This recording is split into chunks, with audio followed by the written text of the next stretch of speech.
tarde, meus queridos. Estamos aqui para mais uma aula de língua portuguesa e essa aula agora com conteúdo. E o nosso primeiro conteúdo vai ser oração, sujeito e predicado. Então, nós vamos entender o que é uma oração, o que é um sujeito e o que é um predicado, ok? Então, vamos lá. Oração, sujeito e predicado, eles são alguns dos principais elementos da língua portuguesa. Então, o sujeito, ele é o termo de uma frase que sofre uma determinada ação. Já o predicado, ele é todo o termo da frase que faz referência ao sujeito.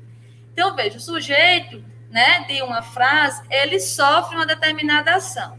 E o predicado, ele vai fazer referência ao sujeito, certo? Então, vamos entender a oração, né? A oração é uma frase, ela organiza-se em torno sempre de um verbo ou também de uma locução verbal, né? Verbo, a gente estudou ano passado.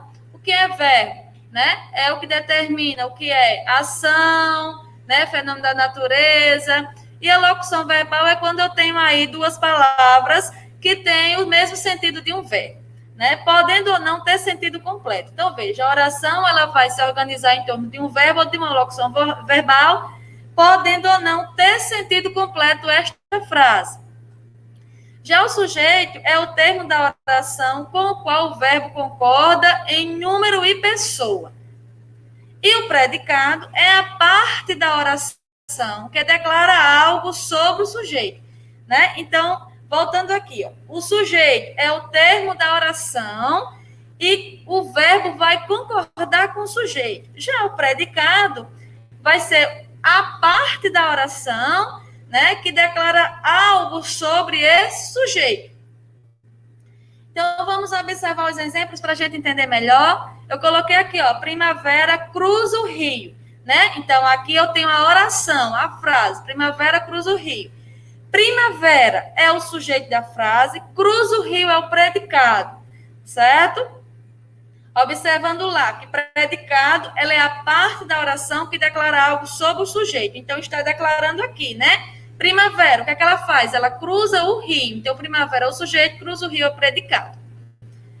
Então, a classificação do sujeito, né? Como é que esse sujeito ele é classificado? Ele é classificado em sujeito simples, que é aquele que tem apenas um núcleo. Exemplo, Vera caminha diariamente. Então, nós temos aí, Vera é o sujeito simples, certo? Que é o núcleo.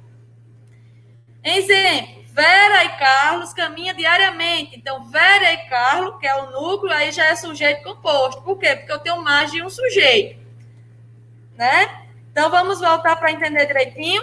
A classificação dele é sujeito simples, sujeito composto, certo? Sujeito simples é quando tem apenas um núcleo, sujeito composto, ele vai ter mais de um núcleo, ok? Então, está aí, Vera caminha diariamente. Então, Vera é o sujeito simples, porque só tem um núcleo.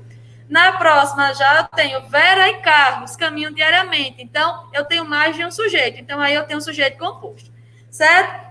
Então, vocês vão observar tudo isso direitinho nas atividades de vocês, que é no livro didático, na página 16 e 17, que são as questões de 1 a 7.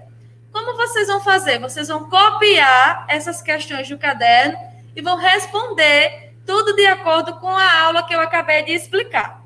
Ok, pessoal? Então, fique com Deus. Até a nossa próxima aula. Se cuide direitinho. Siga os protocolos direitinho, para que em breve nós estaremos juntos novamente, em sala de aula. Ok? Fique com Deus e até a próxima.